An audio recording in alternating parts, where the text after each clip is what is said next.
একজন চিকিৎসক, হ্যাঁ, বাবা চিকিৎসক, কিন্তু এটা তো আর আমরা মানে পার্সোনালি জিনিসটা করছি না, আমরা বসিরহাটবাসী মিলে কিছু মানুষ মিলে আমরা এই জিনিসটা করছি। এবার কেউ এখানে চাকরিজীবী নন, কারোর ১ টাকা সামর্থ্য আছে, কারোর ৫০০ টাকা সামর্থ্য আছে।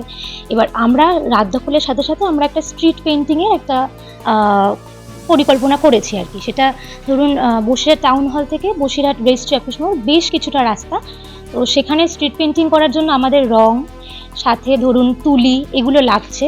তো কিছু ফান্ড আমাদের দরকার এখানে। এর জন্য আমরা কোনো সংস্থার তরফ থেকে না, আমি আমার কিউআর কোডটা দিয়েছি, এর মাধ্যমে আমরা এই টাকাটা, ফান্ডটা তুলে এই কাজটা করবো। এখন অবধি আমাদের ৫,০০০-এর মতো উঠেছে, তো আশা করছি কিউআর কোড সরিয়ে নেওয়া হয়েছে, এই টাকার মধ্যে আমরা কাজটা কমপ্লিট করে নিতে পারবো। মনে হচ্ছে আন্দোলন অভিমুখ পাল্টে যাচ্ছে। আমরা সিবিআইকে বলছি তাড়াতাড়ি দীর্ঘসূত্রিত না করে তাড়াতাড়ি তদন্ত শেষ করুক, কিন্তু যে কোনো কারণে হোক সিবিআইয়ের আধিকারিকরা গতকাল উপস্থিত হতে পারেননি। দেখেছেন আপনারা ঘটনা, সিবিআই দীর্ঘসূত্রিত করছে, কেন্দ্রীয় সরকারের বিজেপি আসীন আছে, তাদের নির্দেশে এটা হচ্ছে, এবং রাজ্যপাল প্রথমে সই করতে চায়নি। আপনারা দেখেছেন যে ঘটনাগুলো ঘটছে।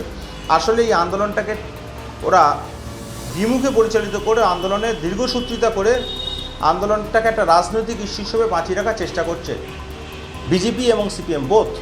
সামনে নাগরিক সমাজের আন্দোলন চলছে, পতাকা ছাড়া আন্দোলন চলছে, কিন্তু ভাবুন একবার, অরাজনৈতিক আন্দোলনে আমরা দেখছি তৃণমূল কংগ্রেসের পতাকা পোড়ানো হচ্ছে। ওদের লক্ষ্যটা কি? ধর্ষক শাস্তি পাক না মমতা বন্দ্যোপাধ্যায়ের পদত্যাগ? এই যে কিউআর কোড ব্যবহার, হ্যাঁ, কিউআর কোড ব্যবহার হচ্ছে, আমরা তো বুঝতে পারছি না। তো অর্থ সংগ্রহ হচ্ছে, কীভাবে করতে পারে, এটা কতটা একটা আন্দোলনের দিশা কোন দিকে যাচ্ছে, সেটা আদৌ সমীচীন কিনা সেটা আমাদের জানা নেই।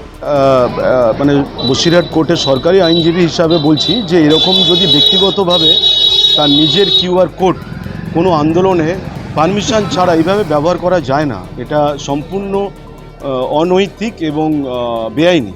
এটা এইভাবে উনি করতে পারেন না। যদি প্রয়োজন হয় সরকার থেকে ওনার বিরুদ্ধে স্টেপস নিতে পারেন, বসিরহাটের পুলিশ প্রশাসন ওনার বিরুদ্ধে ব্যবস্থা গ্রহণ করতে পারেন। আইনত উনি এইভাবে নিজের কিউআর কোড ব্যবহার করতে পারেন না একটা গণ আন্দোলনে।